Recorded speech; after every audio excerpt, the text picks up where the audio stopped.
İsa Məsih yer üzünə gəldi. Onun yer üzünə gəlməsi qeyri-adi oldu. Çoxlarımız bunu bilirik. O bizim kimi bu dünyaya gəlmədi. Bizim atamız var, anamız var. Hər birimiz bu cür dünyaya gəlmişik. Amma İsa müqəddəs ruhdan, göydən gəldi və bakirə bir qızın bətninə oradan forma alaraq yer üzünə gəldi. Yəni qeyri-adi bir gəlişdir. Bu dünyada bir dənə İsa Məsih o cür yer üzünə gəlib.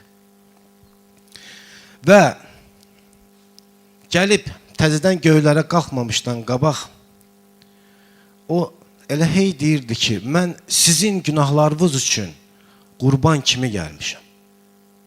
Bilirsiniz, qurban kəsilərdi. Əsl qurban günahların bağışlanması üçün kəsilərdi. Ki, Allah o qurbana görə insanların günahını bağışlasın. Amma insanlar o qədər haqsızlıqlar elədilər ki, dedi ki, biz günah edərik. Sürüdən bir də qurban demir Allah, biz peşin kəsərik. Biz o qədər insanlar bir-birimizə nömrə gəlməyə öyrəşmişik ki, o nömrə ilə də biz Allaha yaxınlaşmaq istədik. Və Allah dedi ki, bala, mənə elə nömrələr keçmir. O qurbanlarınızı artıq mən qəbul etməyəcəm.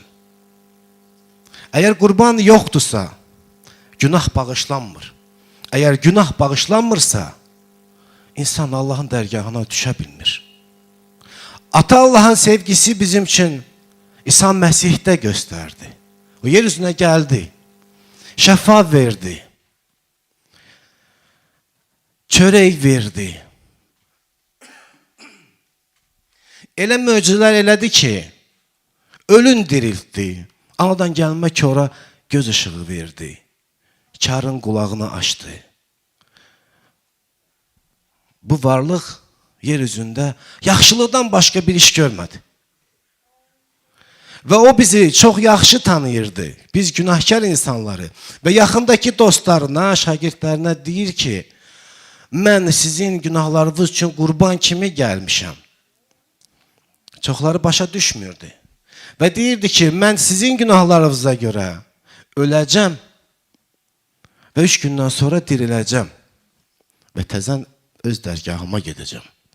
Mən müttəq sizə görə ölməliyəm, mən qurbanam.